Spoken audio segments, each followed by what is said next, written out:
All right, everyone, talk about Russia on steroids, the Romanian election, link in the description, archived, of course, being annulled, actually, being nullified by the Supreme Court of the state of Romania because they didn't like who won the first round. That's basically what we're looking at here. You've got a situation where the establishment there is so unwell-liked that the two front-runners in the first round of voting were the so-called hyper-nationalist, we'll get into what that means in a moment, and a leftoid, basically, like a commie. The establishment was nowhere to be seen. This is exactly the sort of situation that I've warned of, by the way, for years and years and years. It's something that the United States has managed to avoid, but multiple European countries are now falling victim to, which is if you don't accept relatively mild reform, so basic bitch populism or something like a MAGA movement sort of thing. And Georgescu, and I'm probably butchering the pronunciation of that name, my apologies, just blame V. If you don't accept relatively mild reform, when you have an establishment that's clearly out of touch with the population, you get more extreme reform. And that's what I predict will happen in Romania if they don't sort of belly up to the bar and allow things to take their course. What happened is that the establishment at the last minute appears to have cratered there. And any Romanians in the audience, if you have a difference of opinion, you can tell me, what you think happened. My understanding is that at the last minute the establishment collapsed because it's no longer popular. And so you have a pro-NATO, pro-EU individual who's supposedly a hyper-nationalist, this is Georgescu, running against the far left effectively, and those are the two biggest political movements within the country. He doesn't seem particularly extreme to me, other than the fact that apparently, supposedly, and of course I don't speak Romanian, other than I can sing their national anthem because it's probably the best national anthem in the world, very militaristic. Them and the French, and the original gangsta U.S. anthem, Hail Columbia. Those are my three favorites.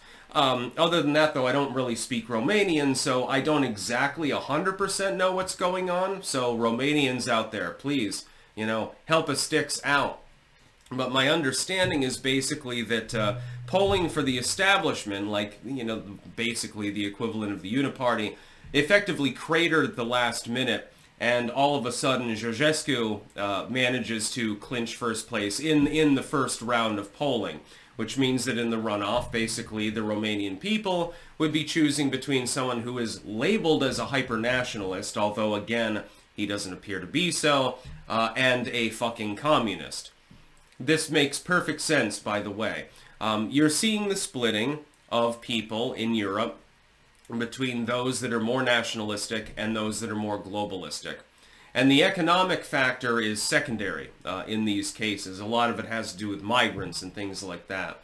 I've seen it. I lived in the Netherlands for multiple years. I've seen this myself. You see the tractor party, for example, in the Netherlands. That was hysterical, and things along those lines.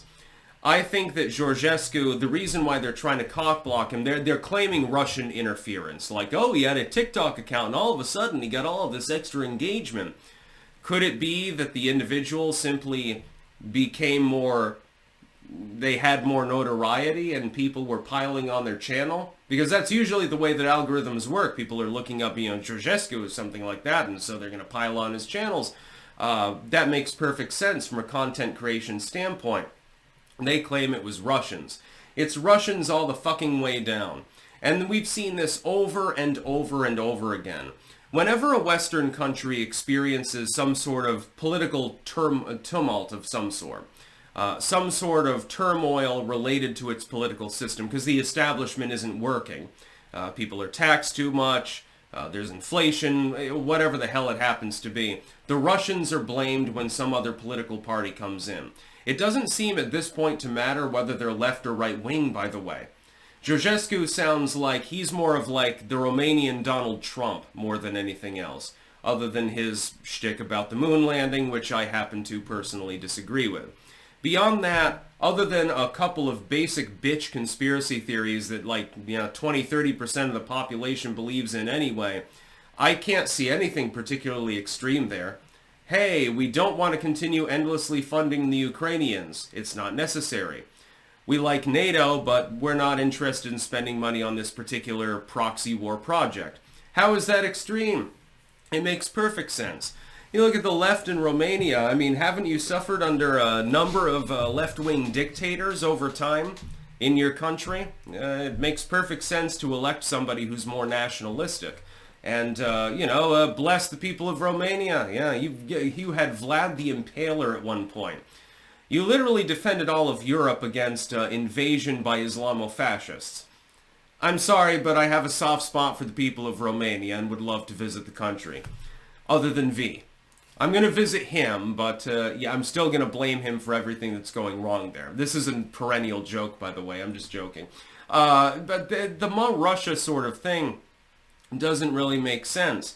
Every time that you lose an election, or you think that you're going to lose an election, you're going to blame Vladimir Putin. How many goddamn resources does Putin have? And if he's really that good at influencing foreign elections, the United States, Romania, Argentina, it's the UK with Brexit, etc., etc. If Putin really is that effective, shouldn't you recognize him as some sort of genius and actually adulate him? I mean, I don't believe that, but, at some point you gotta say, shit, he seems to be winning over and over and over again. This is bullshit, though. This is effectively the same pitch as we had in the United States. We have to defend democracy by undermining democracy. Your votes can't count because you voted for the wrong person. The issue that you voted for or against, we can't hold that up because, we got the wrong result, basically. That's basically what we're seeing here, or at least it seems. Again, Romanian viewers, you can correct me if I'm wrong. I'm sure that some leftoids there are very, very happy about this, as well as establishmentarians.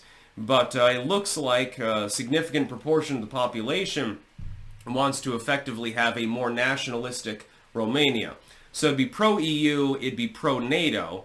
Those wouldn't be problems to the globalist. It simply wants to shut off funding to Ukraine. This seems to be the big sticking point. The big problem seems to be his position with regards to Ukraine and Russia. He had praised Putin once before. The fact, though, that a politician running for office would say something good about a foreign politician doesn't necessitate that they're controlled by that foreign politician. And that seems to be lost here in the public arguments over what's happening in Romania. It's rather sad when you think about it. Undermining democracy in order to defend it. That seems to be the flavor of the month. That's about all. Peace out.